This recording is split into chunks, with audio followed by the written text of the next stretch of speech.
Buenas tardes a todas y todos. Muchas gracias por unirse a la tercera sesión de nuestra serie de webinarios que presenta los avances del proyecto Periferias Verticales, Planeación y Ciudadanía en las Torres Habitacionales Periurbanas en Colombia, que es una investigación comparativa e interdisciplinaria sobre la producción contemporánea de vivienda de interés social, financiarizada en altura en Colombia a partir de los casos de Bogotá, Barranquilla y Medellín. Este proyecto ha sido desarrollado de manera conjunta por la Universidad de York en Canadá y la Universidad de los Andes en Colombia, con la financiación del Consejo de Investigación en Ciencias Sociales y Humanidades de Canadá y con el muy valioso apoyo de diversos aliados en las ciudades estudiadas, así como numerosas personas que generosamente han compartido su conocimiento y tiempo con el equipo de investigación. Para las personas que se conectan por primera vez, les cuento que en la primera sesión de esta serie de webinarios hemos introducido el proyecto de periferias verticales, los objetivos del estudio, el enfoque metodológico, cualitativo, y hemos analizado la verticalización creciente de la vivienda de interés social, la participación del sector privado y los desafíos de la planeación urbana en contextos de periferización planeada. Ahí en la primera sesión también introducimos con más detalle el equipo de investigación que está compuesto aquí en la página, pueden ver, por la doctora Luisa Sotomayor de la Universidad de York, la doctora Lina Brandt Correa de la Universidad de York en Canadá también, mi colega Adriana Hurtado, profesora de la planificación en la Universidad de los Andes, y también con los estudiantes de maestría Rafael Gómez Santos, Ángela Moreno Palma, que ya se graduó de la maestría, y Federico Arevalo, y Clara Gómez, que es la coordinadora del proyecto y estudiante del doctorado en York, en Canadá. Y también tenemos unos colaboradores que participaron en diferentes momentos de la investigación. En las ciudades particularmente nos ayudaron muy amablemente los profesores Leonardo Romero en la Universidad del Atlántico y los estudiantes de su semillero Ex Urbia. También la profesora Mónica Mejía Escalante de la Universidad Nacional de Medellín y sus estudiantes del programa de Arquitectura y Construcción. Los entrevistados, tanto expertos como residentes y participantes en los talleres que hemos llevado a cabo en las tres ciudades, y les agradecemos muchísimo por su colaboración y su apoyo. Y también quiero mencionar estos integrantes que formaron parte del equipo: Alan Echeverry, Brian Waters, Laura Mejía, Sebastián Bonillo y Sergio Ardila Quintero de la Universidad de los Andes. Bueno, como ya les dije, en la primera sesión introducimos el proyecto más general. En la segunda sesión, que se llamaba Entendiendo las tres Vs de la vivienda de interés social, vivienda, verticalidad y vulnerabilidad, presentamos sobre qué significa vivir bien en estas viviendas de interés social desde la perspectiva de los habitantes. Ahí nos basábamos en las ideas del teórico Manfred Max Neef sobre las necesidades humanas fundamentales y sugerimos la importancia de pensar en vivienda, verticalidad y vulnerabilidad para justo entender estas tensiones que se generan en varios de esos proyectos que hemos investigado entre las promesas institucionales que se enfocan en la propiedad formal principalmente y el acceso a servicios, y las condiciones reales vividas por estos habitantes en los conjuntos de vivienda de interés social ubicados en las periferias urbanas. Estas sesiones, tanto como la de hoy, han sido grabadas, entonces si quieren volver a verlas o compartirlas con otras personas, con mucho gusto. Todas estas grabaciones están disponibles públicamente en nuestro canal de YouTube. Lo pueden encontrar el enlace en el chat de esta sesión hoy. Bueno, entonces empezamos con nuestra sesión de hoy, que está titulada Campestre y vertical, la naturaleza y el cambio climático en la expansión urbana. Y se trata sobre el papel de la naturaleza, concebida tanto como un recurso territorial como construcción simbólica, en la configuración de estas nuevas centralidades periféricas vinculadas a proyectos de vivienda de interés social en Colombia. Esta sesión hoy van a presentar las profesoras Luisa Sotomayor y Lina Brandt y el estudiante de maestría Rafael Gómez. Pueden conocer, más sobre el perfil de cada uno también en el chat. Entonces doy la palabra a Luisa. Bueno, buenas tardes a todas y todos. Empiezo yo presentándoles la agenda del día. Vamos a empezar con una introducción, el marco teórico que manejamos, luego una reflexión sobre cómo se está vendiendo la naturaleza en los conjuntos BIS y cómo se expresan estas tensiones naturaleza y urbanización en los bordes urbanos. Luego vamos a hablar sobre las causas de estas tensiones y sobre todo desde la planeación mirar un poco qué tipo de soluciones a estas tensiones podemos encontrar, seguido por unas conclusiones y finalmente un espacio de preguntas y comentarios. Bueno, entonces, como les decía Federica, el día de hoy estamos hablando del contexto de las relaciones entre la vivienda BIS-BIP y la naturaleza, sobre todo en el contexto de la crisis climática. Hemos venido hablando en los webinarios pasados de cómo las últimas 2 décadas el modelo de vivienda de interés social BIS y prioritario BIP en Colombia ha sido impulsado como una solución a los déficits habitacionales cuantitativos, en gran parte a través de procesos de masificación y estandarización territorial. Este modelo ha sido funcional a una lógica de producción habitacional acelerada, orientada por subsidios a la demanda y desarrollos liderados por el sector privado. Ese es el modelo que conocemos. Sin embargo, este modelo no solamente produce vivienda, y esa es la reflexión que les traemos hoy, sino que reconfigura las relaciones entre ciudad y naturaleza.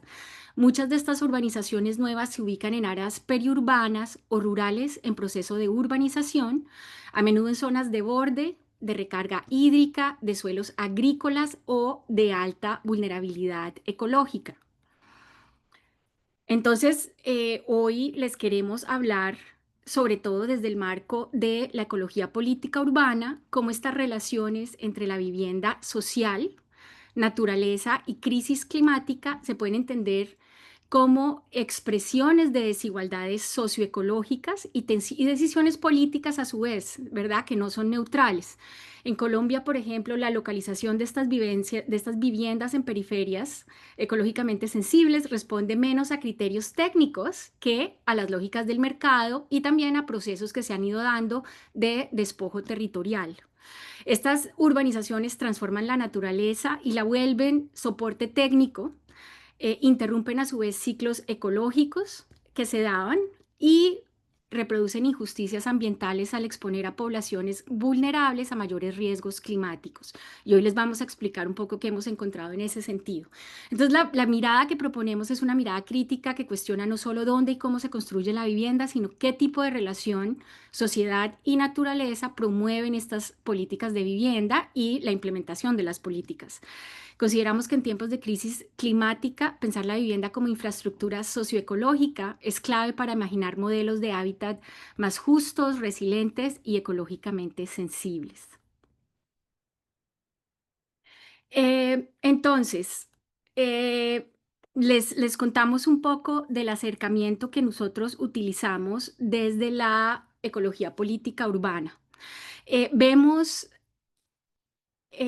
bueno, estas relaciones en las periferias verticales como un espacio metabólico socionatural, es decir, están engranadas los procesos sociales con los procesos naturales. Son espacios híbridos donde confluyen procesos urbanos, rurales y ecológicos. Y esto es muy importante, no dejar de nada ninguno de estos aspectos. También a su vez, esta perspectiva de la ecología política urbana pues nos muestra cómo hay una economía política del suelo, ¿cierto? Y este desarrollo urbano que se promueve se da como una simplificación ecológica, una transformación de la naturaleza y de los suelos agrícolas en zonas que se consideran en algún momento aptas para el desarrollo. Y esto se decide a partir de políticas públicas, de procesos de mercantilización, financialización y demás.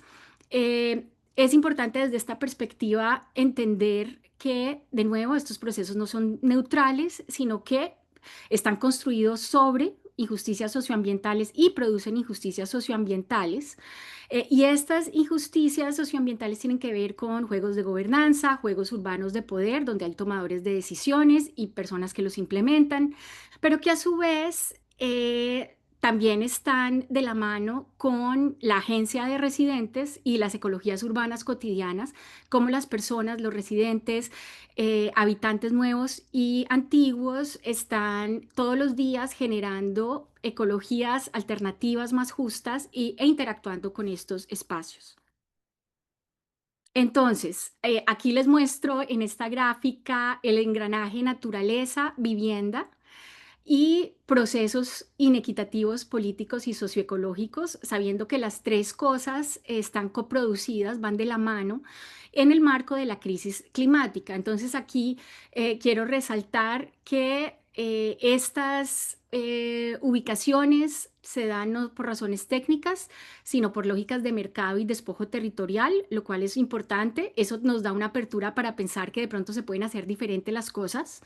Y también nos ayuda a entender que las vulnerabilidades son a su vez sociales, naturales y pues y de vulnerabilidad también de la vivienda, que producen pérdida de resiliencia ecosistémica, fragmentación de los hábitats en estos lugares, exposición de poblaciones vulnerables a riesgos, como inundaciones, islas de calor, olores, y ahorita pues les vamos a hablar más específicamente de todo esto.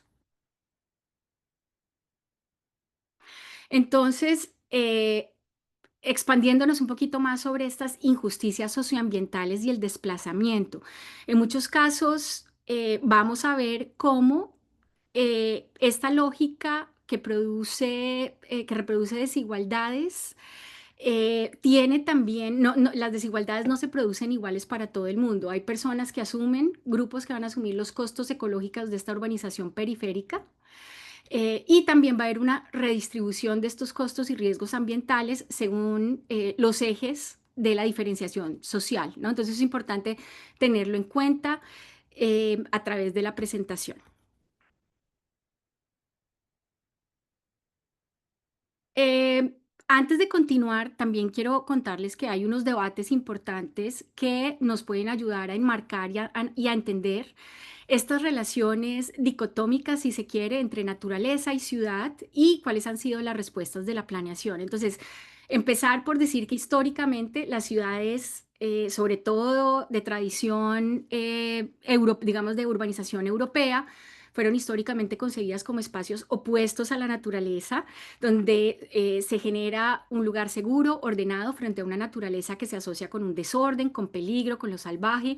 Y la planeación entra a poner orden a partir de la institucionalidad de esta dicotomía mediante las herramientas a su disposición, los mecanismos de clasificación y control, y maneras de excluir lo indeseable, ¿no? Entonces, la suciedad, el polvo, la maleza, empieza, digamos, que a tratarse como cosas otras que no tienen lugar en la ciudad.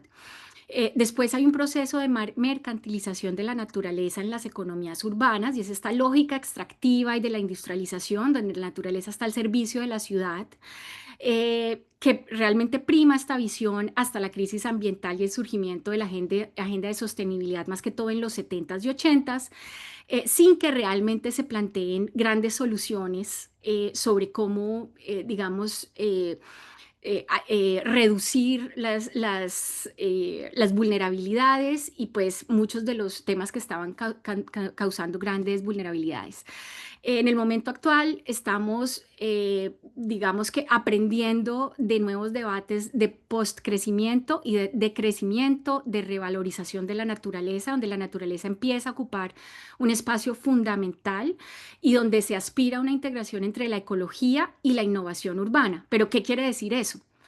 Entonces, bueno, como lo vemos de manera común y más que todo asociado a los nuevos desarrollos urbanos, y ahí si quieres pasemos a al siguiente tema, es que también se ha presentado en este momento de crisis climática y de aspiración a entornos más sostenibles, aire puro, servicios ecológicos. Pues realmente la vivienda, estamos viviendo una época de mercantilización y de venta de lo verde, ¿no? Vemos esto expresado en los proyectos periféricos BIS, en muchos proyectos de vivienda de interés social. En la periferia urbana vemos cómo se comercializa un supuesto estilo de vida campestre o natural, que está en el título de esta presentación, como parte del atractivo de la compra, ¿no? Esa es la promesa de estos lugares. Se ofrece cercanía con la naturaleza, tranquilidad, vistas abiertas o aire limpio, como si estos fueran atributos inherentes al entorno rural, pero ha habido una transformación de estos entornos a partir de esta urbanización. Y es importante recalcar, este discurso no es neutro, se presenta como una oportunidad para bienestar, pero en realidad vemos que hay una fetichización de la naturaleza que oculta de alguna manera los impactos ecológicos y sociales que conllevan esta urbanización. Y tenemos autores como María Kaika o Eric Swingedu que nos hablan de cómo la naturaleza urbana es producida a partir de estas relaciones de poder, ¿no? No es un telón de fondo donde la vida sucede, sino que es el resultado de decisiones políticas, económicas y técnicas. Y en este caso, la promesa de un estilo de vida verde funciona como una estrategia de mercado para legitimar la expansión urbana sobre suelos rurales, agrícolas o ambientalmente sensibles. Entonces, gran número de folletos y de maneras de marketizar la venta de estos conjuntos, vemos lo campestre, la naturaleza. ¿Qué más digamos, cómo más podemos entender este fenómeno? Como una mercancía simbólica, se vende como un valor agregado, se construye esta imagen idealizada de lo campestre, pero de nuevo aquí vamos a hacer énfasis en que no refleja complejas realidades ecológicas ni sociales que ya tenemos en estos territorios. Entonces, es importante recalcar, por ejemplo, que se borran los usos previos del territorio, usos que ya eran productivos, campesinos, incluso comunales, y se facilita lo que han llamado algunos autores la desterritorialización simbólica, donde se vacía el territorio de su historia y se reinscribe como suelo urbano disponible. Y en San Antonio de Prado, por ejemplo, hablamos con historiadores del campesinado, de lo rural, que están ansiosas de ver cómo podemos reconstruir esas historias. Al mismo tiempo, estos desarrollos generan procesos de fragmentación ecológica. Entonces, recordemos, las tres cosas van en paralelo: lo social, lo ecológico y estos procesos de urbanización. Y esta fragmentación ecológica vemos que está afectando cuencas, reservas naturales o zonas agrícolas y desplazamientos de poblaciones como de ecosistemas. Finalmente, es importante recalcar que también los debates contemporáneos nos hablan de la apropiación de lo verde para revalorizar el suelo, suelos de menores valores que a partir de estos símbolos de lo natural y lo verde buscan atraer inversión, vender proyectos, presentarlos como sustentables, cuando en realidad estas prácticas siguen reproduciendo desigualdades territoriales y ambientales. Entonces no estamos ante una conexión real con la naturaleza aquí, y eso lo vamos a ver, sino ante una apropiación simbólica de lo verde, que funciona como una cobertura ideológica de procesos de despojo y precarización urbana. Finalmente, este discurso despolitiza lo ambiental y lo reduce a una cuestión de estilo de vida individual, aspiracional, de clase, desligado de las luchas ya existentes por el territorio, la justicia climática y las luchas del derecho a la ciudad. Entonces, ahora voy a invitar a mi colega Rafa que nos hable sobre las tensiones entre la naturaleza y la urbanización en en los bordes urbanos de los conjuntos que nosotros estudiamos en las tres ciudades. Muchas gracias, Luisa. Bueno, como tú bien lo mencionas, un poco entrar a explorar este tipo de tensiones, traigo contigo lo que decía hace un momento de la conjunción de los tres elementos, lo social, lo ecológico y lo económico. Eh, en ese sentido, cuando nos paramos en términos del agua como principal fuente de vida, empezamos a entender que si bien es natural a nosotros como individuos, la complejidad que ella y que su gestión implica para los territorios significa, más allá de ser la provisión simple de un medio de subsistencia. Entonces, introduciéndonos un poco como para empezar a abordar cada una de las situaciones que percibimos a lo largo del estudio en los territorios, debemos entender que el agua tiene varios frentes conceptuales o dimensiones. El agua se puede ver como un determinante de desarrollo, también como un sujeto de derechos y como una identidad de historia. Esto es relevante en el sentido de que nos permite también entender que hay un dinamismo en función de cómo se gestiona el agua en los territorios y cuáles son eventualmente las situaciones muy particulares que ocurren en torno a gobernanza, en torno a el acceso y justicia hídrica que pueda existir en relación a su consumo y a su elemento estructurante dentro del desarrollo, y cómo además el agua tiene una connotación jurídica en función de lo que se decide y de lo que se estipula para que los territorios sean desarrollados. Adelante. Entonces vamos a comenzar un poco hablando sobre el norte, en Barranquilla. Aquí digamos que hay elementos varios que tienen incidencia sobre el territorio. La influencia del río Magdalena en Barranquilla es fundamental en función de su desarrollo y realmente la influencia de los ríos en el desarrollo de todas las ciudades adquiere una especial relevancia. Pero ahora les cuento el por qué esto empieza a tener también impactos tanto buenos como no tan buenos en función del desarrollo de las periferias de Barranquilla y su área metropolitana. También el sistema cenagoso tiene también un importante impacto e influencia en términos del desarrollo, que a su vez se ven impactados por temas geomorfológicos de arroyos y escorrentías y la gestión de las empresas públicas, como es en el caso de Barranquilla, la AAA, también tiene un rol en función de todo el desarrollo. Adelante. Aquí les presento un mapa de la estructura de soporte ambiental que está impresa en el plan de ordenamiento de Barranquilla, para el caso de Caribe Verde, que es lo que se ve marcado ahí en línea negra. eh, Dicho plan contempló en su momento, bajo los estudios de análisis de impacto ambiental, la influencia de unas zonas de recarga y unas zonas de protección hídrica. Ahí, esas lineecitas que se ven ahí es el trazado de una zona de protección hídrica con su zona de amortiguación, y a un lado, a un ladito a la izquierda, vemos también la presencia de un humedal, que ese humedal sigue estando presente dentro del proyecto y que de alguna forma reconfigura situaciones que más adelante Elvisa les va a explicar con el tema de fauna. Entonces, sigamos un poquito más adelante. En el caso de Ciudad del Puerto, en Soledad, que es más al sur de la ciudad, si bien no se muestra de manera más detallada como lo veíamos hace un momento para el caso de Caribe Verde, sí vemos que en el mapeo de su zona o su área de ámbito, esas pequeñas líneas azules son propias de zonas de desagüe y amortiguación que vienen del río Magdalena, y de alguna forma también están configurados por los procesos geomorfológicos que ahí se presentan en esas zonas de ámbito.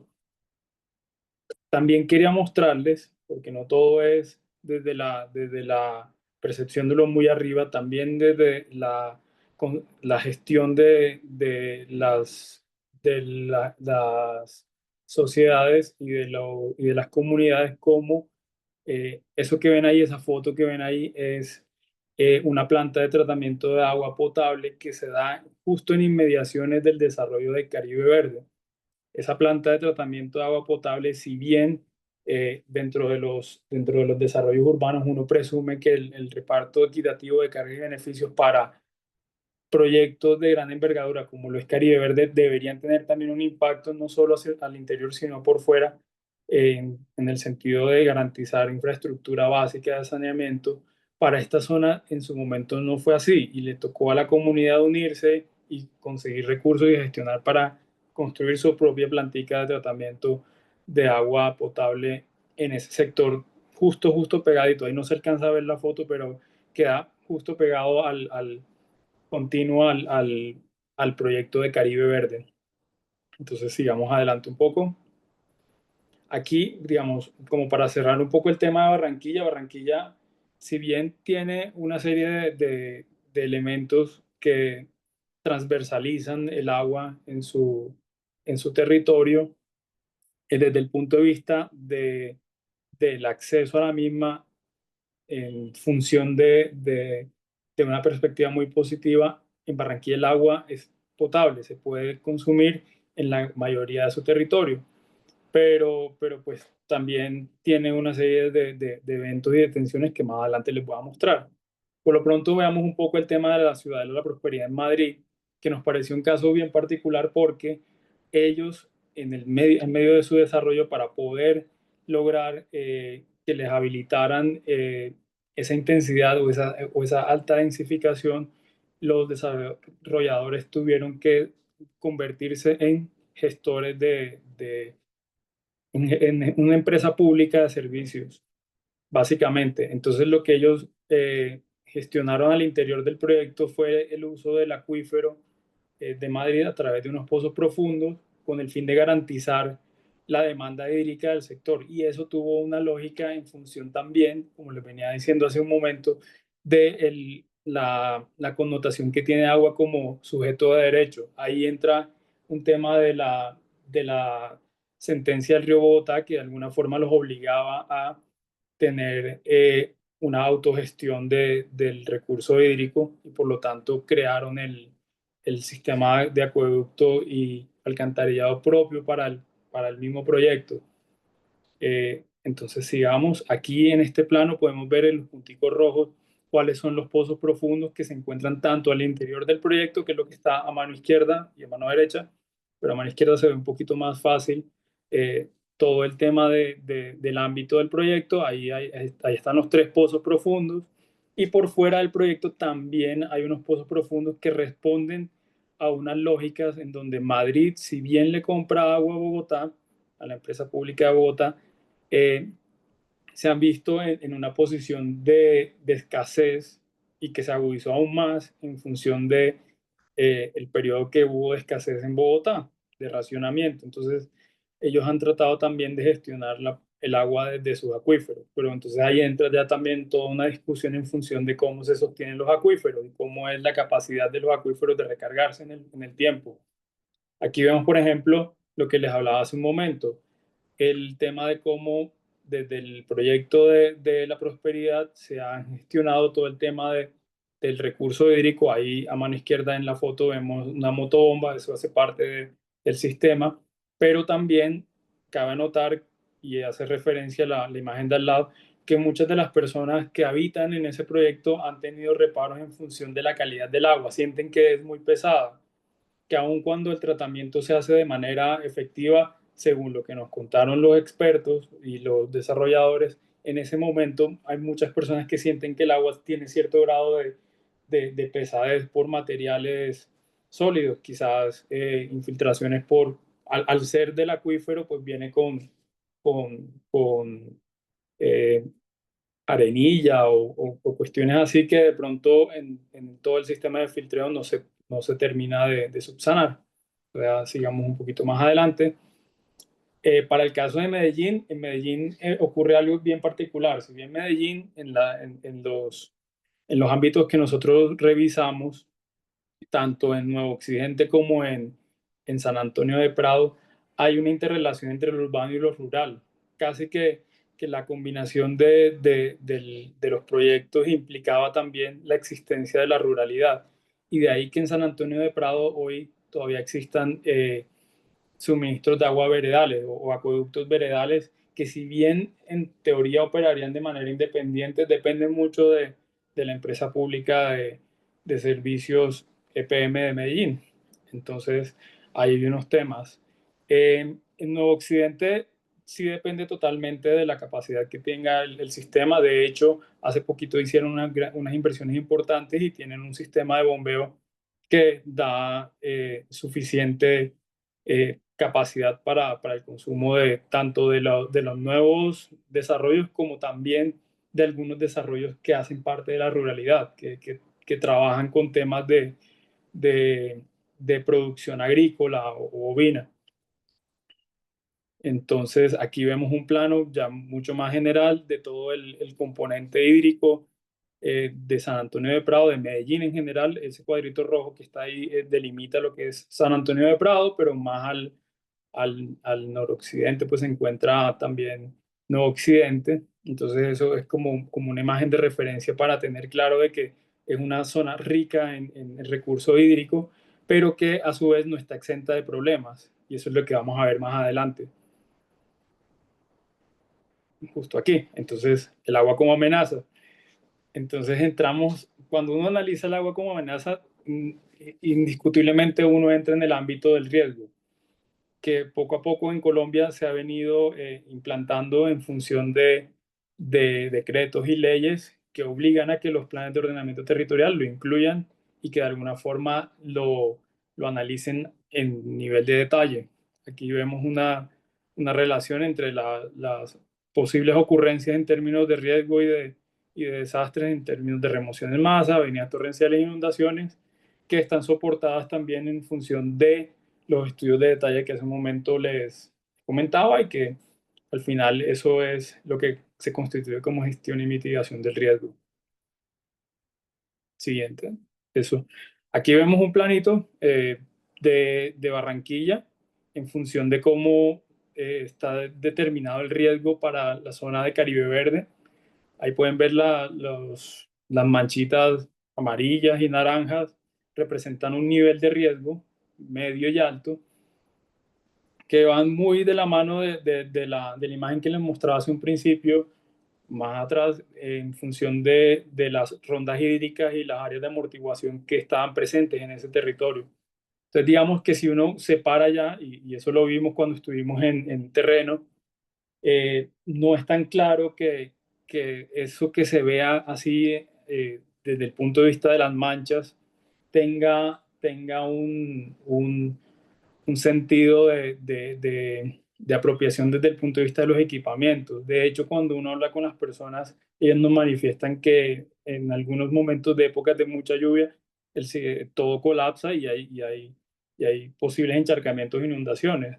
Entonces, ahí uno empieza a ver también cómo se van dando las cosas. En este caso, en San Antonio de Prado también las líneas rojas nos muestran las avenidas torrenciales. San Antonio de Prado ahorita está sufriendo porque hubo un deslizamiento que rompió unas tuberías y el sistema de suministro de agua que viene de las empresas públicas de Medellín, aun cuando tengan acueductos veredales, se ve interrumpida y tienen una serie de afectaciones en función del acceso e incluso pues también del impacto que tiene los eventos de remoción en masa y escorrentía sobre las unidades de vivienda que ahí están presentes.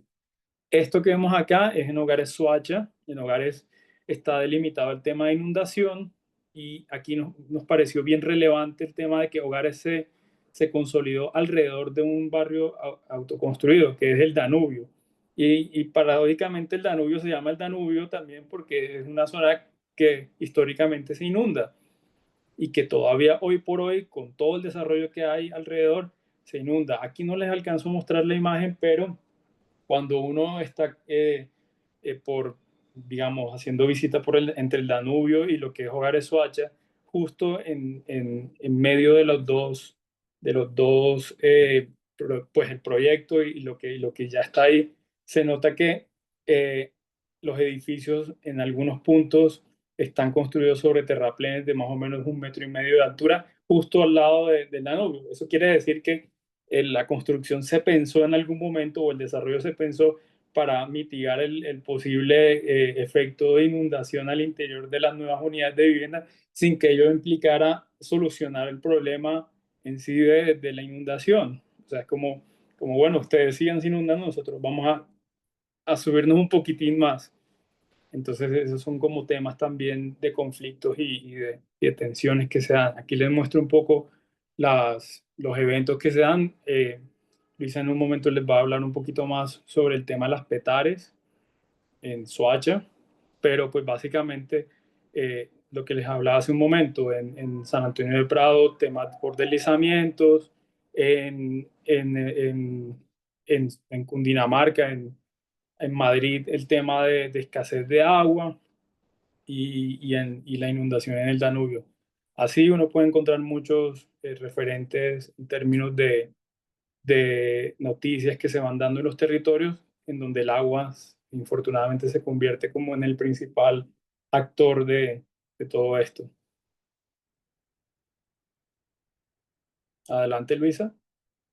Gracias, Rafa. Sí, uno de los impactos de estos conflictos socioambientales son los olores, ¿no? Donde tenemos usos de agricultura, agroindustria, y estos van a ser percibidos por los residentes de las nuevas comunidades como grandes afectadores de la salud. Entonces yo les quiero mostrar en los tres casos. En el caso de la prosperidad en Madrid, hay varios temas ahí, como pueden ver, está la ciudadela eh, seguida de cultivos, pero también de ganado, eh, y hay curtiembres. Entonces, realmente lo que tú ves en el mapa no es lo que tú vives, no es la experiencia de los residentes o de los visitantes que viven ahí.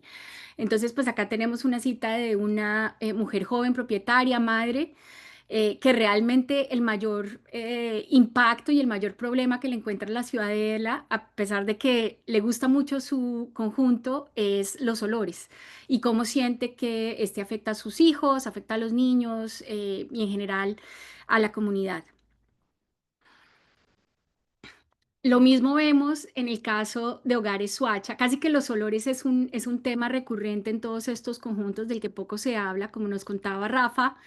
Las dos plantas de tratamiento han sido planeadas dentro de las ciudadelas, absolutamente seguidos a los conjuntos. Entonces, pues esto nosotros lo vemos como una desigualdad socioambiental, es un uso no deseado, pero que para estos conjuntos donde hay residentes de escasos recursos, digamos que no hay mayor eh, planeación para evitar este impacto de olores y pues de salud pública. Aquí les muestro, por ejemplo, que dentro de la misma zona, no muy lejos, hay un espacio abierto, que ese no, digamos que no se tocó o no se consideró para estas plantas de tratamiento de aguas residuales, donde hay una finca de cría de caballos de polo, y realmente los usos indeseados, lamentablemente, pues, se han planeado dentro de hogares, dentro de la ciudadela. Estos espacios se pueden entender, como nos dice Javier Aullero, que es un antropólogo argentino, como unas zonas de sacrificios, casi como eh, estas zonas donde no nos importa que se respire otro aire al aire de la ciudad, donde las personas terminan sufriendo enfermedades que de pronto no son tan comunes en los centros urbanos, en las mejores zonas, y donde las personas tienen que movilizar digamos que el sistema legal y esperar y tratar de movilizar otra vez para lograr que haya una acción para corregir algo que además es nuevo, ¿no? Estos son viviendas nuevas, sin embargo, pues ya este es un gran problema y los residentes tienen que organizarse y movilizarse a nivel legal. En el caso de San Antonio de Prado, donde hay un borde con ruralidad, ya en el 2018 los residentes organizaron una protesta y allá llegaron los noticieros, el canal Caracol, donde ellos se quejan de nuevo de dolores de cabeza, impactos a a la salud. Ahí tenemos marraneras, cultivos diferentes cultivos de todo tipo y también, sí, todo tipo de cría de animales. Y pues todo esto tiene afectación en pues, olores muy fuertes y impactos en la salud. Bueno, ya hemos hablado de las interacciones entre estos proyectos y la naturaleza en cuanto al agua y a los olores, pero también en el marco del cambio climático, la interacción con el calor se vuelve muy relevante. Y esto específicamente lo vimos en el caso de Barranquilla, por razones obvias por su ubicación geográfica. Aquí les quiero mostrar unos mapas de temperatura superficial en Caribe Verde, donde vemos que la temperatura superficial es bastante alta, y también unos mapas de índice de vegetación, donde vemos que Caribe Verde específicamente tiene poca vegetación que puede ayudar a manejar los temas de calor. La imagen es bastante similar en el caso de Ciudad del Puerto, en Soledad, donde hay unas temperaturas superficiales bastante altas, con al mismo tiempo índices de vegetación muy bajos. Ahora, conceptualmente, esta parte de calor la estamos viendo sobre el marco conceptual, a través del marco conceptual de pobreza energética, que puede entenderse como otra dimensión de injusticia socioespacial de las que Luisa estaba hablando al principio. Entonces, una pequeña definición de pobreza energética es la falta de poder realizar capacidades esenciales, y cuando hablamos de capacidades esenciales, esto tiene que ver con la definición de bienestar que abordamos en manera muy detallada en el webinario 2, entonces los invito a ver ese video en YouTube. Pero sí, la falta de poder realizar capacidades esenciales como consecuencia directa o indirecta de acceso insuficiente a servicios energéticos. Servicios energéticos que sean asequibles en cuanto a su costo, confiables y seguros, y teniendo en cuenta alternativas disponibles para la realización de dichas capacidades. Entonces, ¿qué tiene que ver energía y los servicios energéticos y la pobreza energética con temas de calor? Pues que es a través de, muchas veces, del acceso a la energía que podemos contrarrestar estos eventos de calor. Entonces, en el caso de la costa Caribe, especialmente en Colombia, por la provisión privatizada del servicio de energía eléctrica y sospechas de corrupción, hay unos cargos adicionales, como nos explicaba Rafa, para las tarifas de energía eléctrica, lo cual hace que estos servicios energéticos no sean asequibles para las personas. Entonces encontramos que las personas no eran capaces o no era posible para ellos realizar ciertas capacidades, como por ejemplo seguridad económica. Tenían que dejar de usar las neveras o los refrigeradores que usaban como una herramienta para obtener ingresos, por ejemplo, a través de la venta de bebidas frías.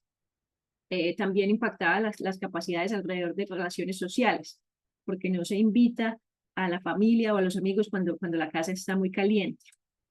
Y las personas también encontraron un montón de alternativas disponibles para lidiar con esto y para encontrar otras maneras de ya sea satisfacer sus necesidades o de encontrar maneras alternativas de proveer servicios energéticos. Entonces nos hablaban de cómo apagaban la nevera en las noches y la volvían a prender en la mañana para ahorrar. También nos hablaban de abrir las puertas para que entre la brisa. Entonces estos temas de ventilación cruzada no funcionan tan bien a veces. También nos contaban que si vale, sí, ya está el volumen un poco mejor. Bueno, perdón por esa falla técnica. Me falló ahí el servicio energético del micrófono del computador. Bueno, si se va la luz en la noche, hay muchas personas que sacan un colchón a la sala y duermen ahí, duermen con la puerta abierta si tienen rejas. O vimos también que las personas empezaban a entender mucho, mucho sobre la energía, incluso hasta el nivel de detalle de cuántos kilovatios consumía un abanico comparado con otros electrodomésticos que consumen mucho más, por ejemplo, la nevera. Y esto está ligado, volviendo pues como al tema de la vivienda BIS y VIP en particular, está ligado a que la vivienda, estas cosas en realidad no se piensan en detalle, ¿cierto? Esto de los diseños centralizados. Entonces nos hablaba un director de proyectos de una constructora en Barranquilla sobre que ni siquiera se piensa realmente dónde se va a poner un ventilador. Entonces las salidas para lámparas y bombillos están en la pared, por lo tanto las personas no pueden poner un abanico en el techo porque no hay conexiones eléctricas ahí. Y cómo si las constructoras nos dicen que un arquitecto de una constructora en Barranquilla nos decía que aunque las constructoras dicen que sí hacen análisis bioclimáticos, estos se quedan más en la teoría porque la ventilación cruzada, por ejemplo, en Barranquilla no se da en ciertas épocas del año y en realidad, dada la humedad y las condiciones climáticas específicas, el uso de aire acondicionado se vuelve algo importante. Aquí vemos también un dibujo a mano de una residente de Caribe Verde que nos comentaba cómo ciertas paredes de su casa, las que están ahí resaltadas en rojo, se van poniendo muy, muy calientes alrededor del día y cómo va cambiando el uso de la unidad a medida que el día pasa. Entonces, estos son impactos muy, muy importantes y muy reales. Bueno, Luisa nos va a contar de los encuentros con la fauna. Sí, nos llamó mucho la atención que se dan estos encuentros con fauna, sobre todo en zonas borde de Barranquilla, donde desde el principio de nuestro proyecto, residentes de las comunidades reportaron presencia de babillas, por ejemplo, serpientes, y pues nos llamó mucho la atención. Indudablemente, pues estos encuentros reflejan conflictos socioambientales por la expansión urbana sobre ecosistemas degradados o cuerpos de agua donde la planificación no ha considerado las dinámicas ecológicas locales. Entonces, desde esta perspectiva que nosotros estamos tomando estos conflictos, pues muestran también unas desigualdades hasta exposición de riesgo, porque siempre hay un riesgo para la fauna y para los residentes, y una gestión territorial que ha invisibilizado a la fauna silvestre. Y esto que dice Joe García, un biólogo entrevistado en El Heraldo, es indudable que el crecimiento urbanístico de la ciudad, el movimiento de tierras, quema de árboles y demás cosas que se hacen en los terrenos hacen que esta fauna salga de su entorno natural y busque un refugio, en este caso dentro de los hogares. Entonces hay riesgo para los residentes, pero a la vez riesgo para la fauna porque pues, realmente el resultado es que los vecinos pues terminan matando la fauna. Bueno, y para terminar este tema de tensiones entre la naturaleza y la urbanización, también está las mascotas, ¿cierto? Entonces la naturaleza como otro residente en este tipo de proyectos. Entonces, para resaltar que en todos los casos, sin excepción, las mascotas fueron fuente de conflicto. Y no se mencionaba simplemente así tangencialmente, era algo central. Y aquí está relacionado con que las unidades son pequeñas y por lo tanto las zonas comunes son clave para las personas que tienen mascotas, pero también para las personas que no las tienen. Y por lo tanto esas zonas comunes se convierten en zonas de conflictos entre vecinos. Entonces también tenemos que pensar, y Luisa va a hablar más de esto adelante, cómo se diseñan esas zonas comunes. Bueno, hasta aquí les hemos hablado de estas tensiones en relación al agua, a los olores, al calor, a la fauna y a las mascotas. Ahora vamos a hablarles un poquito más de cuáles creemos que son las causas de estas tensiones. Entonces, Luisa les va a hablar de planeación, Rafa les va a hablar de provisión de servicios y yo les voy a hablar un poco de sostenibilidad.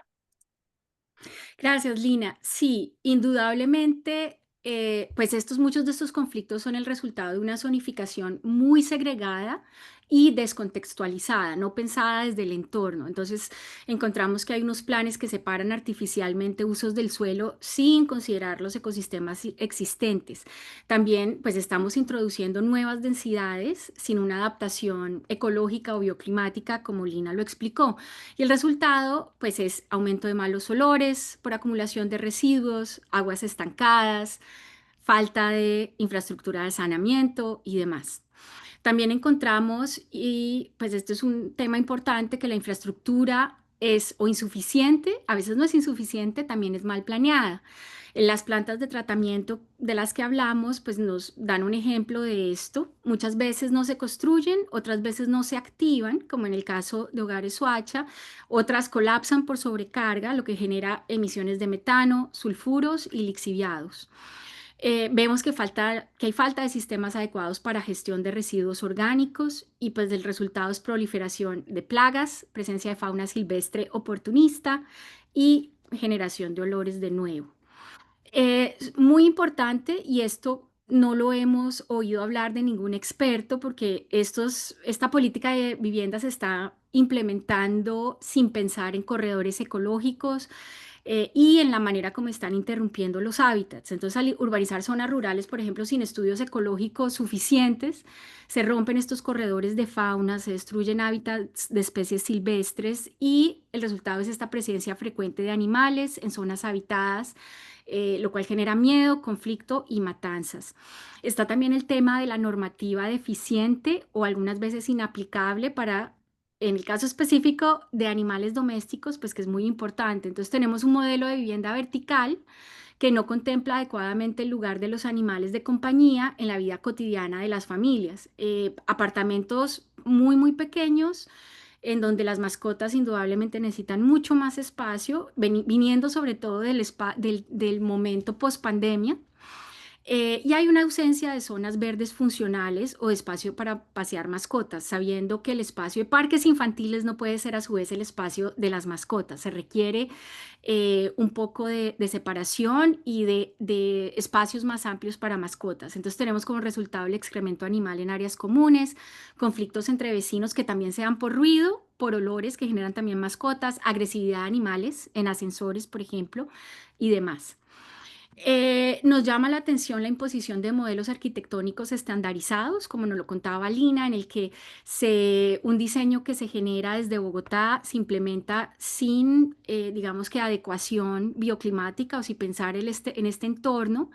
Hay una planificación centralizada desde el sector privado, que no considera el clima local, no considera tampoco las prácticas culturales, las prácticas, por ejemplo, en cuanto a la cocina, las dinámicas de género, y pues todo esto termina resultando en cosas muy concretas como mala ventilación, acumulación de humedad, pudrición de basuras, olores dentro de viviendas que se ven mal diseñadas para un entorno específico y que son sumamente pequeñas. Entonces el diseño tiene que ser mucho más funcional, adecuado a las prácticas culturales, para que realmente en un espacio tan pequeño las personas puedan adquirir ese bienestar residencial. Y finalmente, queremos plantear el tema de la desconexión entre lo planificado y lo vivido. Los conflictos emergen cuando los territorios son tratados como espacios vacíos, e indudablemente, pues estos no son espacios vacíos, son espacios con historias, que han sido territorializados, donde hay unos procesos socioecológicos. Entonces, estos no son simplemente espacios vacíos listos para ser ocupados y para presentarlos como, digamos, desde una perspectiva de marketing verde. Entonces, es muy importante pensar el urbanismo no desde la perspectiva tecnocrática, sino también entender a su vez la importancia, por ejemplo, de las economías de subsistencia, ¿no? Vemos que muchos de estos conjuntos no tienen uso mixto, entonces, y de esto se hablaba la semana pasada, pues las dinámicas informales pues indudablemente surgen, y eso a la vez, dependiendo del caso, puede generar también conflicto. Hay también, digamos que, desconexión entre lo planificado y los saberes ambientales locales. Ya hay unos residentes que conocen su entorno, que conocen las prácticas de cuidado local y las formas cotidianas de este cuidado, y pues que son sumamente importantes. Entonces, pues desde la planeación, esta es una perspectiva, todos los planificadores que estén acompañándonos hoy, por favor, la desconexión entre lo planificado y lo vivido pues tiene que resarcirse. Muchas gracias. Bueno, ahora yo les voy a hablar un poco de la provisión de servicios inadecuada, que resulta significativa en los diferentes territorios. Uno de los elementos, por ejemplo, que más impacta el territorio del Caribe colombiano, que lo vimos muy de cerca en Barranquilla, es el tema de la provisión del servicio eléctrico. Si bien históricamente la empresa de servicios de electricidad en la zona del Caribe sí, ha estado sujeta de tensiones y de eventos que llevaron a que en su momento la empresa que era manejada por españoles, que era Electric Caribe, no pudiera seguir con la concesión y se creó una nueva empresa que se partió en dos, una parte para la parte más norte, otra parte para el sur, que viene siendo Aire y Afinia. En el caso de Barranquilla, Aire. Esta empresa tiene o ha presentado problemas en función de resolver tensiones históricas que se han dado en relación con la calidad y la provisión del servicio de energía en la ciudad. Entonces, aquí empezamos a ver cuando hacíamos nuestras entrevistas con los residentes, que muchas de las personas llegaban a puntos en donde el cálculo que hacían en función del consumo era de tal forma que se limitaban a tener todos sus servicios y sus bienes de electrodomésticos operando a diario. Es decir, hay, hay hogares en donde la nevera la tienen que apagar en algún momento del día. O sea, no la pueden dejar prendida todo el día porque no es sostenible el pago del servicio de energía teniendo la nevera prendida todo el día, cosa que en cualquier otro lugar del territorio nacional podría ser impensable. Cosas de ese tipo que empiezan a generar un tema circular en donde la gente, al ver que el servicio se está prestando de manera ineficiente, optan por formas no lícitas de acceder al mismo, o la deuda se empieza a acumular de tal manera que empiezan a haber embargos masivos o cortes que nos mencionaban en algunas de las entrevistas con residentes, en donde cortaban las áreas comunes porque no habían podido hacer pago de los servicios y eso afectaba a todo la unidad habitacional, a todos los residentes. Pues digamos que esa provisión de servicios inadecuada desde el punto de vista eléctrico tiene a su vez un montón de variantes, entre las que se encuentran lo que mencionaba hace un momento Lina, el tema de la pobreza energética. Por el lado del acueducto, digamos, quiero traer como de consideración nuevamente el tema de la prosperidad en Madrid, porque si bien se resolvió una necesidad que era proveer de servicios de agua para un gran proyecto de viviendas, de más o menos unas 20.000 viviendas, si no estoy mal, eh, ese proyecto también ha generado unas tensiones en función de la discriminación por tarifas que viven las personas que están al interior del proyecto y que compraron con la promesa de tener o de acceder a un proyecto de un nivel de estratificación un poco menor, pero pues el agua, al ser autogestionada por medio de una empresa que no depende del aparato estatal o del sistema autorregulado, maneja unas tarifas un poco más elevadas que el resto. Entonces, si bien se garantiza calidad, en términos socioeconómicos también hay un impacto. Eh, digamos que como cuñita chiquita, trayendo también en referencia a lo que se vivió en San Antonio de Prado, la provisión de servicios inadecuada también se puede dar por desastres. Romper tuberías o por temas de remoción en masa tiene una serie de afectaciones importantes en función de la sostenibilidad y desarrollo de los territorios. Ahorita están tratando de resolver un problema de una ruptura de tuberías en San Antonio de Prado, en Medellín, que tiene, digamos, el servicio de alguna forma intermitente en la zona. Y por último, quería hablarles un poco sobre el tema de Soledad en Ciudad del Puerto. La imagen que ven abajo es un caño que queda continuo al proyecto y cuyo caño tiene una finalidad de canalizar las aguas pluviales. Cuando llueve, Barranquilla tiene digamos, históricamente ha tenido como el tema de los arroyos y esas canalizaciones son vitales pues, para que no hayan desastres a mayores, pero digamos, hablando con los vecinos y constatando en terreno, nos contaban que infortunadamente ese tipo de canalizaciones o de canales de, de depósito de aguas pluviales en las épocas de sequía se convertían eran en lugares de depósito de basuras, lo que a su vez en algún momento cuando volvía a llover, las mismas basuras generaban una obstrucción y terminaban generando una afectación aún mayor. Entonces, a veces no es solo también la falta de provisión de infraestructura, sino también el uso que se le da a la misma. Digamos que ahí hay también un tema de conciencia ciudadana en relación a la infraestructura que se encuentra habilitada para la prevención de desastres. Adelante. Bueno, gracias, Rafa. Entonces, para terminar, en cuanto a estas causas que vemos de estas tensiones, también es muy claro que la falta de árboles, parques y zonas verdes es fundamental, no solamente para los temas de calor, como vimos anteriormente, que estos índices de vegetación en realidad están muy bajos en las áreas de los proyectos BIS y BIP, pero también para tratar de mitigar algunos de esos elementos que Luisa mencionaba en cuanto a la fragmentación ecológica cuando cuando estos desarrollos se dan. Pero también en relación a la sostenibilidad y pensando en el marco de cambio climático de manera más general, la construcción misma es una fuente de emisiones de gases de efecto invernadero significativa. Entonces, el hecho de que la construcción no esté certificada o no esté necesariamente pensando en temas de sostenibilidad, implica que los impactos del cambio climático sean más acentuados. El estado de certificación de las construcciones en Colombia, más o menos el 20% de las construcciones se están licenciando, ya sea con EDGE, CASA o LEED.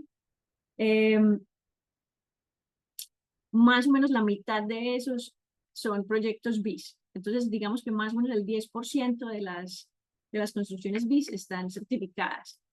Y esto en realidad es un porcentaje muy bajo, especialmente si se tiene en cuenta que para la certificación sostenible los requisitos son menores para la vivienda BIS.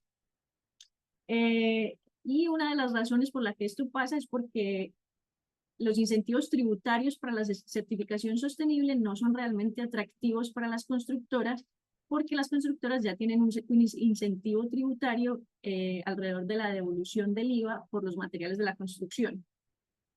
Y estas certificaciones en realidad son importantes por lo que les mencionaba el contexto del cambio climático más amplio, pero también porque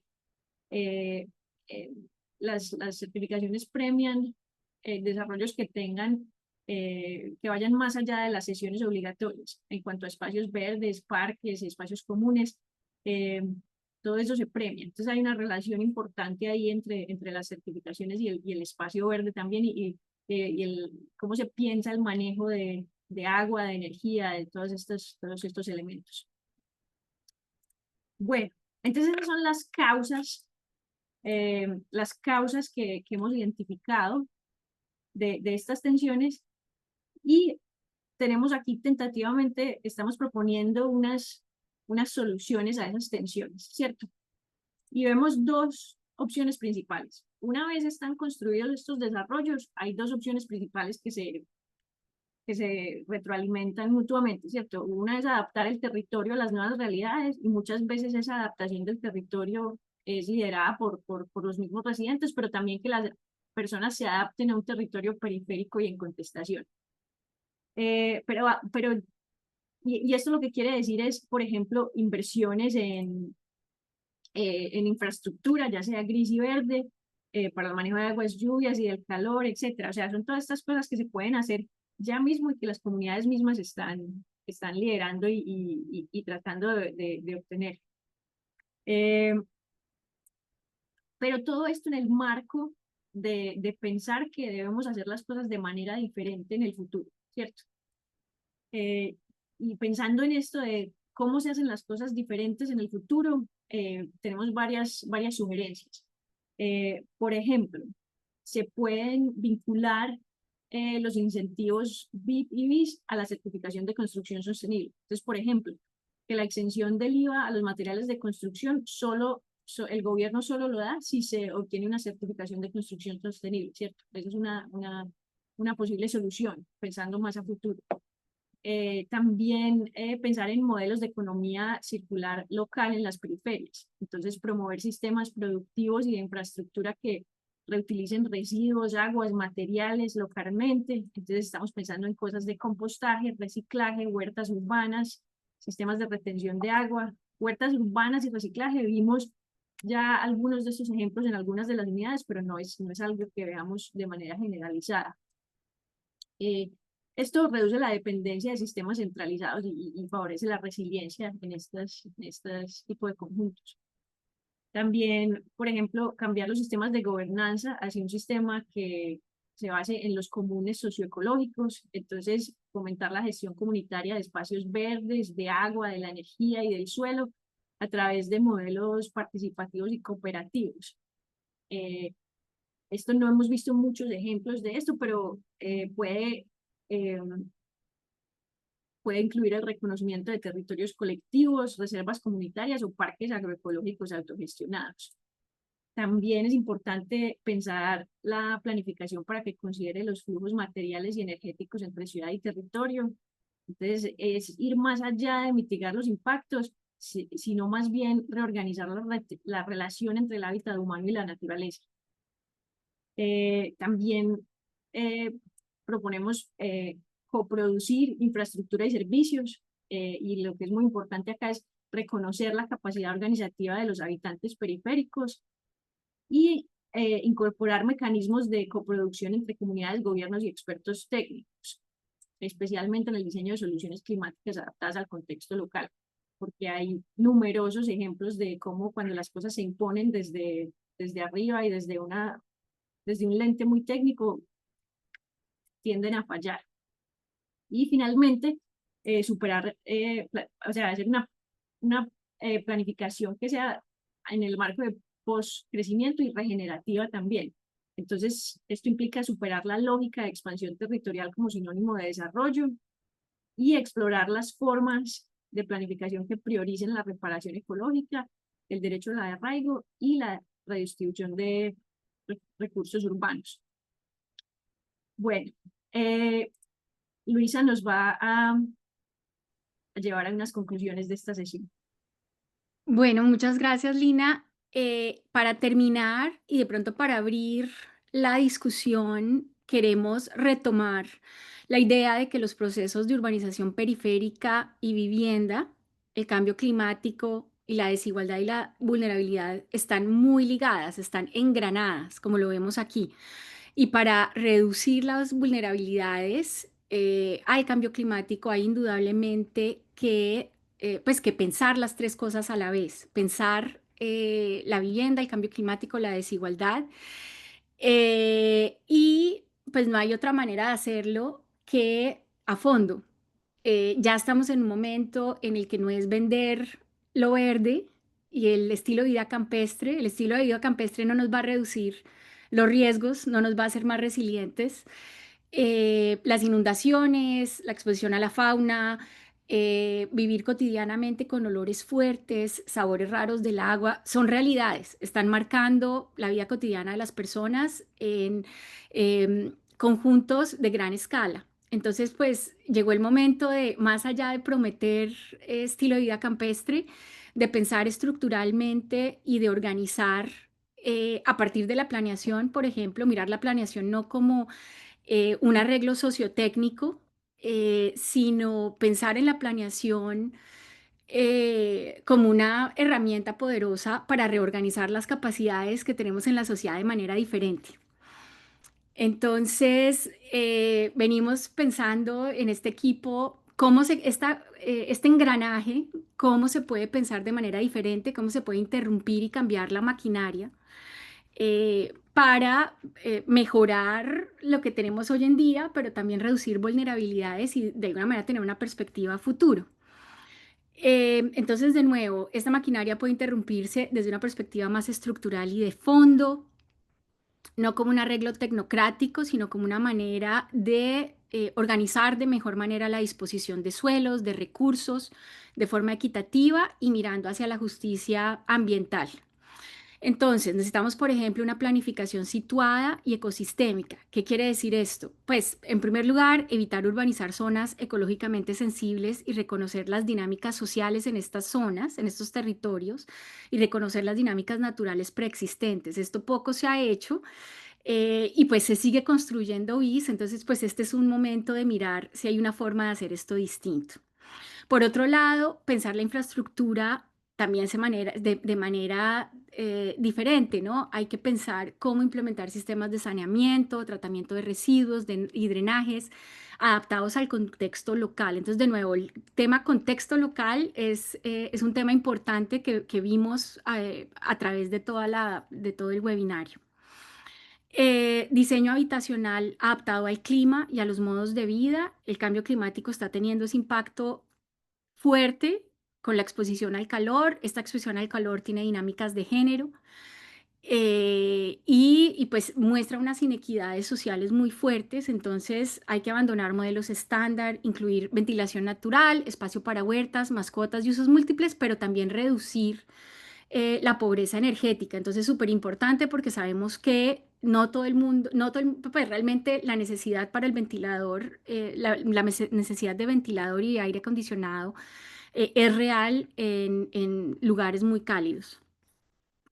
También el tema, como nos decía Lina, nos hablaba de la gobernanza ambiental participativa.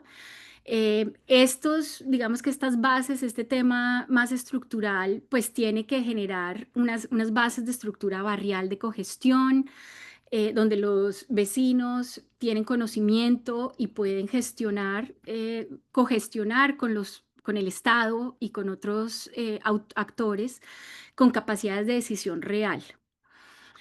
También hablamos del reconocimiento de economías populares y relaciones cotidianas con la naturaleza. Entonces, la economía circular, las prácticas como el reciclaje, la agricultura urbana, la crianza de los animales, pues son realidades y pues tenemos que incluirlas en pues un reconocimiento de cómo funcionan estas economías populares y locales. Finalmente, hablamos de una descolonización del urbanismo. Entonces, como que esta visión de que desde la capital se planea y se impone una visión de planeación tecnocrática, pues tiene realmente que cambiar para incorporar los saberes locales, los saberes comunitarios, ecológicos, en vez de aplicar modelos verticales descontextualizados y masivos, ¿no? Que también está en la construcción colectiva de estos lugares y es lo que va a generar apropiación, lo que va a generar convivencia y todas las cosas como más deseables de la construcción de comunidad. Entonces, con esto terminamos y abrimos el espacio de preguntas y comentarios. Entonces, voy a invitar a Federica para que nos ayude a moderar. Adriana. Adriana, sí. La profesora Adriana Hurtado que nos está acompañando. Hola, muchas gracias Luisa y hola a todas y todos. Hemos estado interactuando con algunas personas aquí en la cajita de preguntas y respuestas, pero bueno, vamos a tratar de contestar en estos pocos minutos que nos quedan. Hay varios temas. Primero, digamos una que no fue una pregunta, sino un comentario en el chat de Marco Antonio Rodríguez, que señala que los proyectos en las periferias reducen los costos del terreno y generan más posibilidades de que el proyecto sea viable, digamos, financieramente, me imagino. Claro, ese es nuestro punto de partida también, no es, digamos, en el análisis que Luisa, Lina y Rafael presentaron hoy sobre los aspectos ambientales, el punto es el costo que genera para la colectividad que nuestro sistema de producción de BIS esté dependiendo de un cierre financiero que hace que los otros desarrolladores se tengan que ir tan lejos y buscar suelos grandes para aprovechar economías de escalas y suelos pues más baratos que aquellos localizados digamos, en la ciudad consolidada. Entonces, digamos que ese, pues claro, es el punto de partida. Frente a eso, hay algunas preguntas aquí. Yo quisiera empezar con una que hace Juan Camilo Salazar, que pregunta si hay conflictos con las comunidades vecinas por acaparamiento o cambios en la distribución y acceso al recurso hídrico, o si eso no es un problema. Entonces, para eso quisiera de pronto que Lina nos comentara si en los casos de estudio, pues, qué encontraron, y creo yo que esas tensiones se pueden ampliar no solo a recursos hídricos, sino a todo lo que, todos los recursos de los que ustedes están hablando o hablaron en la presentación. Sí, gracias, Adriana. Hay varios ejemplos que puedo traer, pero uno muy específico es el de San Antonio de Prado en Medellín, donde, como nos contaba Rafa, EPM ha puesto un sistema automático de manejo del agua allá, pero eso ha sido a partir de apropiación de ciertos acueductos veredales. Entonces hay unas tensiones ahí aunque se le provee agua para los usos rurales también, ya esta agua está bajo el control de EPM. Entonces hay unas tensiones ahí.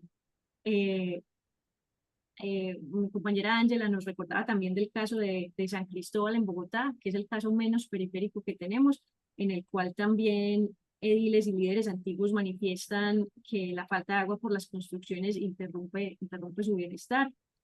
Pero también, como nos decía Adriana, no solamente en cuanto a aspectos de agua, pero eh, de manera anecdótica también los conflictos con los barrios vecinos son interesantes en cuanto a, de manera, como les decía, de manera anecdótica nos contaban tal vez cambios en el voltaje, nos contaban que las rutas de acceso estaban mucho más, entonces en cuanto al transporte y a la congestión, las rutas de acceso estaban, eh, cierto, eso también es un tema de distribución y acceso a ciertos recursos, en este caso a las vías.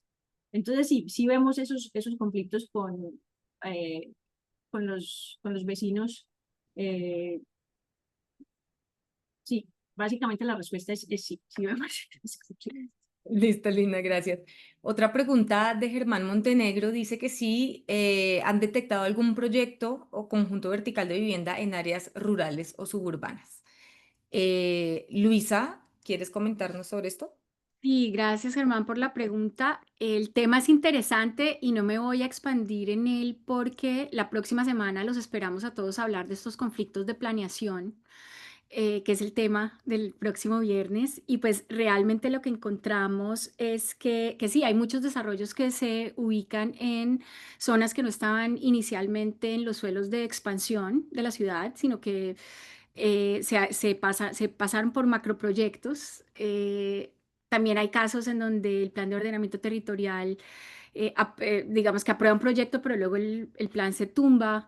Entonces, pues hay una cantidad de grises ahí y cuando examinamos la ciudad vivida y real, la región expandida y real, indudablemente, muchos de estos conjuntos están en zonas que no eran aptas y mucho de lo que hablamos hoy pues nos evidencia pues que realmente no eran zonas aptas para urbanización. Entonces, pues sí, muchos conjuntos, pero únete el próximo viernes y vamos a hablar mucho más de eso. Eso, que quede ahí el gancho para el siguiente. Bueno, mejor dicho, el próximo viernes les mostramos cuáles. Eh, Hay otra pregunta que habla sobre si las constructoras y desarrolladores tienen algún rol o planeación para la gestión postventa de los recursos naturales. Rafa, ¿quieres comentarnos sobre eso? Sí, sí, sí. Pues voy a usar el recurso clásico de los economistas y es que el depende. Depende mucho del proyecto, depende mucho de las responsabilidades que adquieran las constructoras. ¿Por qué uso la palabra depende? Porque, por ejemplo, si uno se plantea desde el punto de vista de un plan parcial, y si ese plan parcial cuando se delimitó tenía parte del sistema ecológico principal dentro de él, tuvo que haber llegado a una concertación con la autoridad ambiental.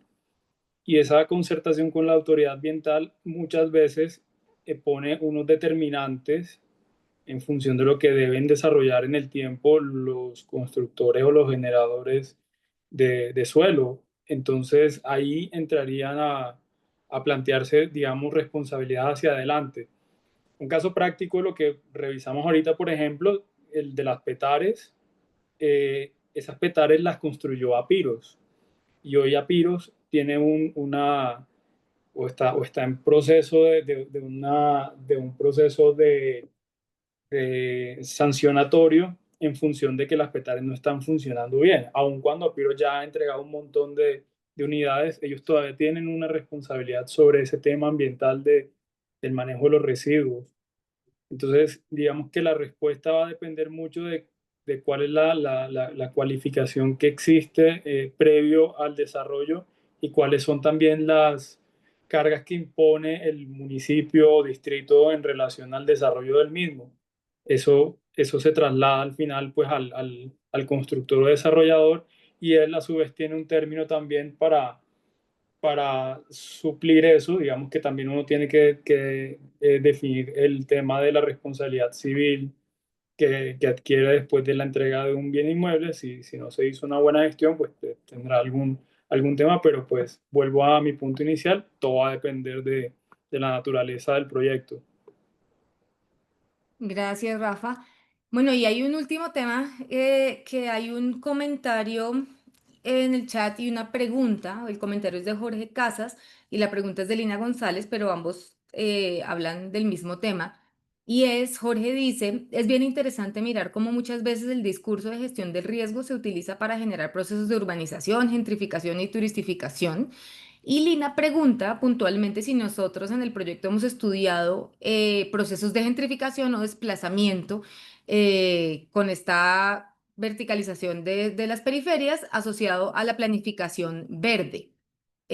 Bueno, y complementa que en el Cinturón Verde de Medellín o en los cerros orientales de Bogotá hay tensiones entre conservación, legalización de asentamientos, gestión del riesgo y aparición de edificios de altas densidades. No sé si alguien de ustedes quiere comentarlo. Luisa, adelante. Sí, gracias. Bueno, yo creo que eh, estas dinámicas son claras en varios de los casos que hemos visto. Un caso interesante es lo que está sucediendo en San Antonio de Prado, comunidad rural digamos, de densidades muy bajas que de pronto ahorita pues sí se está mercadeando y ofreciendo como el espacio natural, verde, y pues hay unas dinámicas de desarrollo que están pues en auge, ¿no? Con precios de la tierra que han subido. Entonces, pues no, indudablemente lo que se vende en San Antonio de Prado es la naturaleza, lo verde y lo campestre, y el tipo de residente que va llegando a estos conjuntos de San Antonio de Prado es un tipo de residente eh, como más clase media ascendente. No es, entonces uno sí ve que hay una división social también entre los nuevos residentes de estas viviendas y los residentes más antiguos. Entonces, eso por ese lado. Pero estas dinámicas son evidentes casi que sí, en varios de los proyectos que hemos mirado. También hay dinámicas donde, por ejemplo, eh, digamos, la llegada de estas nuevas torres en proximidad muy cercana con barrios populares y informales pero consolidados, tiene el mismo efecto, ¿no? Entonces, pues realmente el tema sí, yo creo que se puede plantear como gentrificación. El caso de San Antonio es claro en cuanto a la planificación, lo verde y lo campestre siendo utilizado como el principal gancho de venta y como manera de especulación con el suelo, porque el precio del suelo ha subido. Y también el caso de Madrid, Cundinamarca, yo creo que hay dinámicas que ya empezamos a ver que también son similares, donde pues el espacio se puede, digamos, ver como la promesa de lo verde, eh, aunque con una serie de limitaciones, pero sí. Gracias, Luisa. Y ahí para complementar, pues de la pregunta sobre desplazamiento directo, tal vez en nuestros casos no, nosotros la gran mayoría de si no sé si el 100%, pero la gran mayoría de los proyectos que están dentro de nuestro estudio son nuevos desarrollos, entonces no han sido digamos, de desplazar directamente a residentes antiguos, pero sí, como dice Luisa, de generar un impacto en el entorno importante. Bueno, hay otras preguntas. Hay una conversación muy animada en el chat sobre las normas de construcción sostenible, en la que ya ahí se han compartido recursos. Está bueno, muchas gracias, Camilo, por darnos más información al respecto. Ese tema pues queda ahí en el chat. Hay otras preguntas que nos hablan más, es de entonces cómo planear y cómo hacer para que estas cosas no sucedan, ¿no? Y los temas primero de cómo han sido las tensiones y los arreglos para producir estas periferias verticales y cómo podría eventualmente pensarse un futuro en el que esto no se dé necesariamente así, pues va a ser nuestro tema del próximo webinar, que habla de las deudas pendientes de la BIS. Em, y ahí vamos a analizar las relaciones, por ejemplo, entre niveles de gobierno, las relaciones entre municipios y los efectos que estas nuevas periferias, que son la modalidad residencial que más está creciendo en ciudades grandes y medianas en el país, pues cómo estos arreglos de gobernanza o desarreglos de gobernanza generan unas periferias que muchas veces están en unas áreas grises, en unos limbos normativos, físicos, de infraestructura, y qué consecuencias tiene eso para las personas que viven ahí y para las ciudades y las áreas metropolitanas en general. Entonces, muy invitadas e invitados a acompañarnos el próximo viernes. Nos quedan 2 sesiones más. Vemos que muchas de las personas que se han conectado, que se conectaron hoy, se han conectado a los webinars anteriores, entonces gracias por su fidelidad y nos vemos el próximo viernes. Muchas gracias a Luisa, Lina y Rafael por sus presentaciones de hoy y a ustedes por estar, por sus contribuciones y por su audiencia. Chao. Chao.